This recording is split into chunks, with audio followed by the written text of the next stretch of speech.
I am making a Harpy deck profile. This deck is really fun, just how controlling it is, and just the overall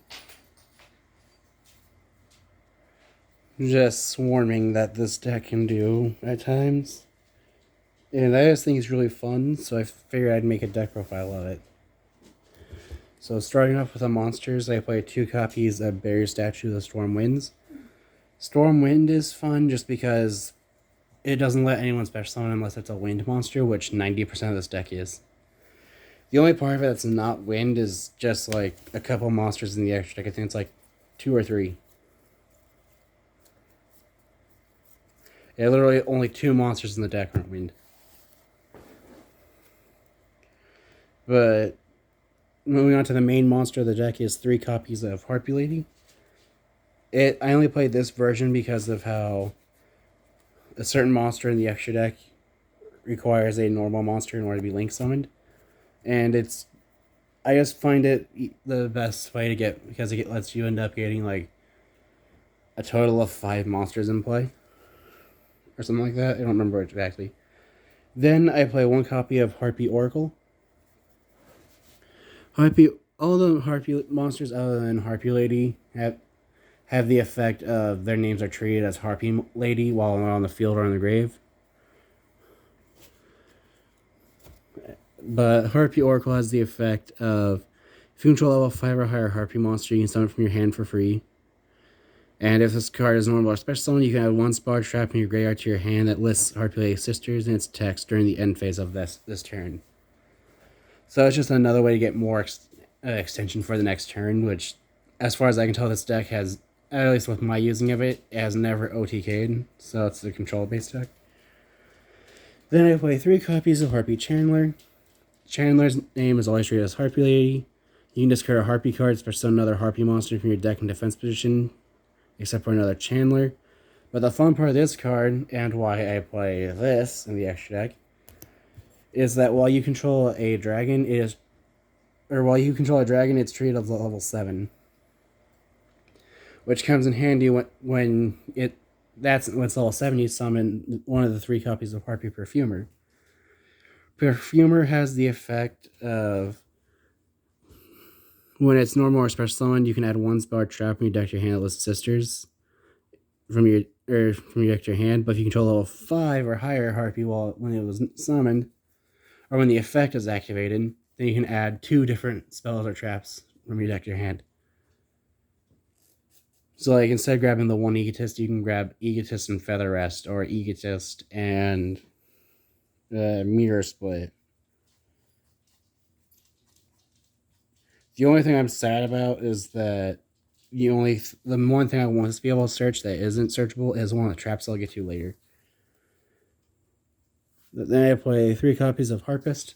Harpist has the only effect that you ever use with Harpist is that its effect of, during the end phase, if it's in the graveyard because it was sent there that turn, you can add a Harpy monster with 1500 or less attack. I don't actually know its effect on summon does, and it reads, when this card is normal summon, you can target 1 other winged beast monster you control and 1 face of monster opponent controls return to the hand. Okay. You never use its compulsion evacuation device effect. Unless, of course, you want to play, what was it? Lost Winds of... No, that's a US100 card. Mist Valley Wind... The Mist Valley Field spell, I can't remember what it's called now. Winds of Mist Valley or something like that. Then I play 2 copies of Harpy Queen. Harpy Queen just has an effect you can discard to add Harpy's Hunting Ground, which is really good when combined with traps side side like Anti-Spell. Where you activate it, your opponent has to settle their spells, and then you just swarm the board with Harpy ladies. And each time you summon a Harpy, Hunting Ground has to destroy a spell or trap. So I just find that to be really fun. Then, because it's Harpy Lady, I play the 1 copy of Harpy's Pet Dragon.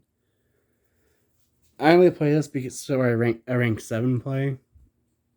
However, once Harpy's Pet Dragon Fearsome Fireblast gets released, I will probably be playing 3 of that since it's a free summon. Which again, I will make a new deck profile once the new Harpy cards get released. But that is it for the monsters. Moving on to the spells, I play the 1 copy of Harpy's Hunting Ground. In addition to being or having to destroy a spell that traps whenever a harpy is summoned, it also increases the attack of all winged beast monsters you control by 200 attack and defense. Which, again, its spell and trap destruction effect is a more important effect. I play the one Harpy's Feather Duster because you can't play a Harpy deck without playing Feather Duster.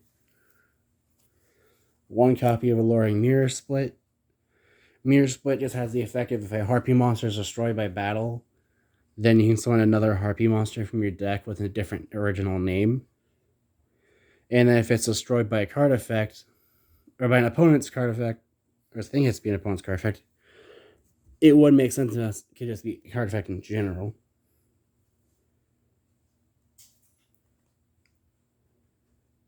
Okay.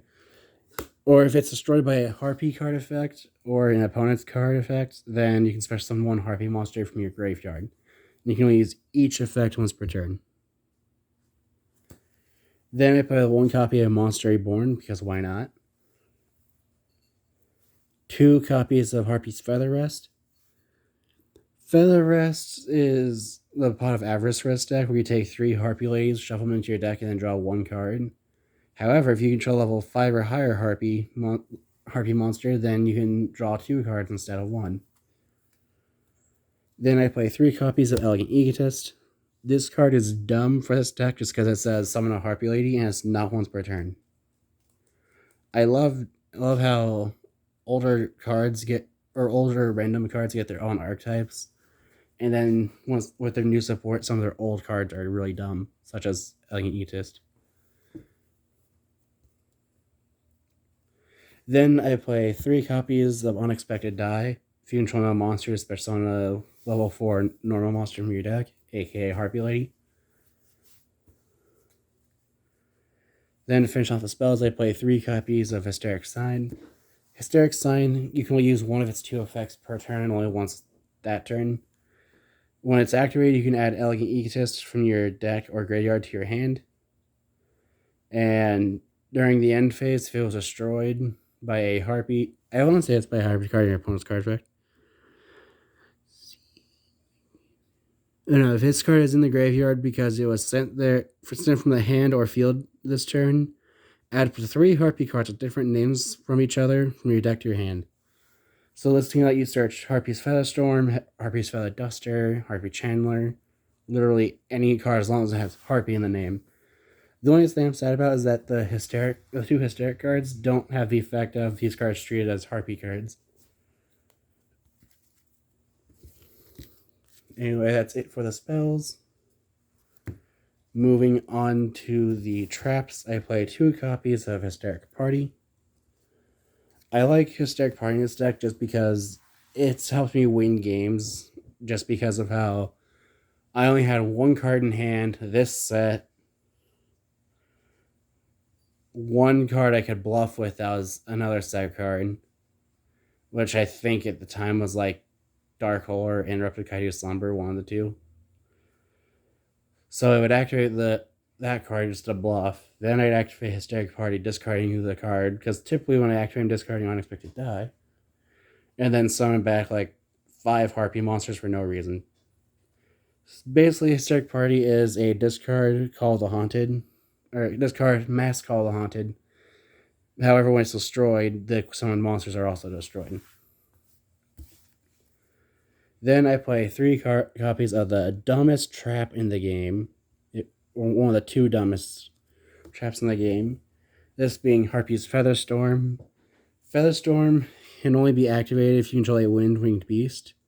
And until the end of the turn, negate any activated monster effect your opponent can, or any activated monster effect of your opponent's. So what you do is you wait till your opponent summons a monster and activates a monster effect, or you just activate it during their draw phase from your hand. Oh yeah, you can also activate it from your hand if you control a Harpy monster, or just be Harpy Lady.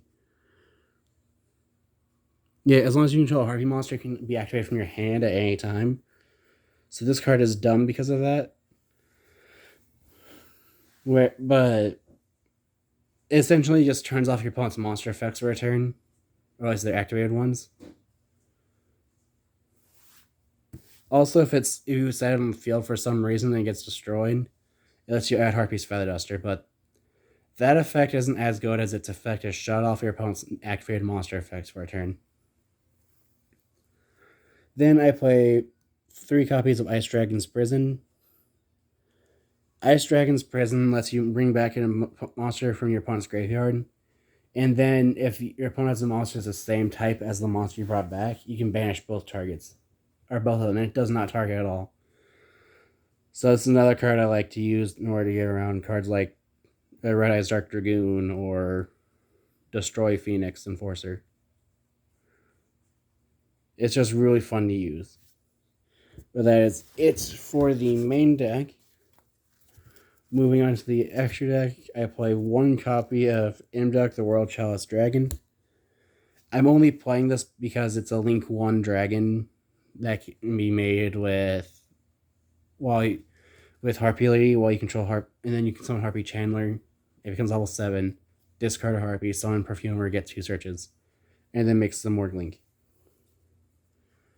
Then I play 3 copies of Harpie Conductor.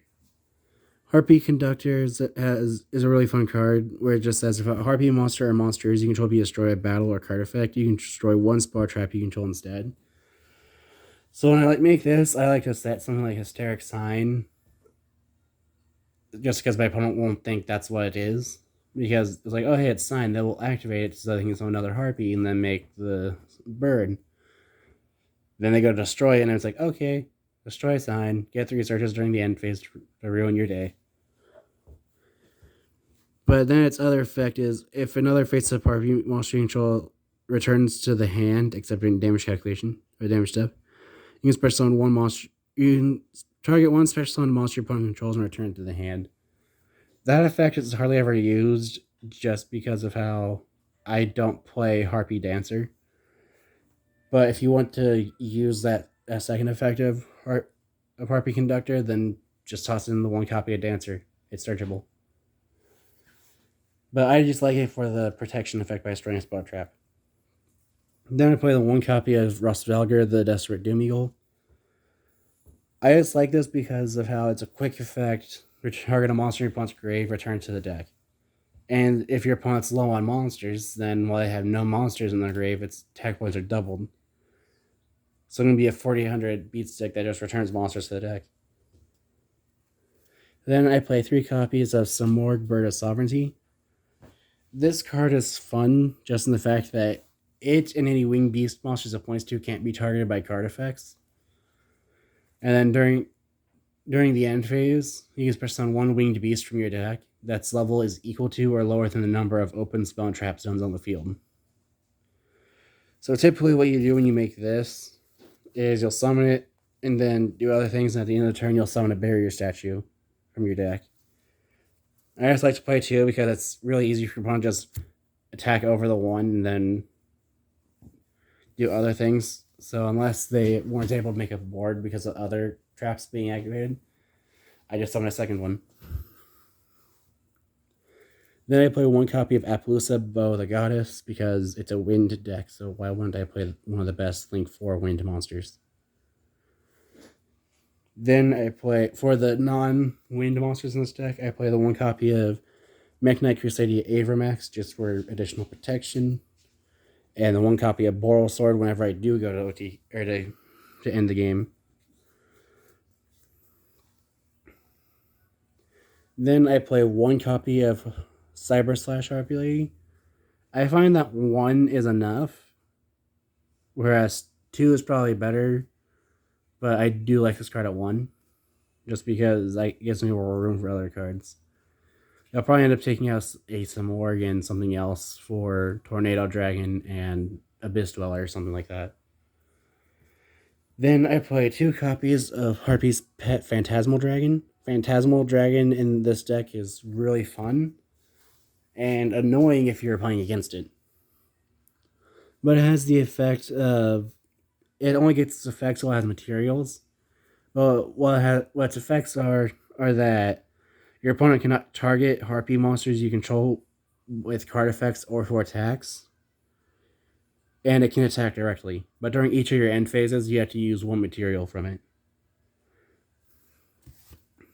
And to finish off the extra deck, I do play the one copy of Mecha Phantom Beast Dracosack. I play Dracosack because it's wind, but when it's summoned, you can use them, or when it's summoned, you can use one material to special summon 2 Mecha Phantom Beast tokens. And then once per turn, you can tribute a Mecha. You can. I don't remember if it's tribute or destroy. You either tribute or destroy one Mecha Phantom Beast from your field to then just target one monster your opponent controls and destroy it.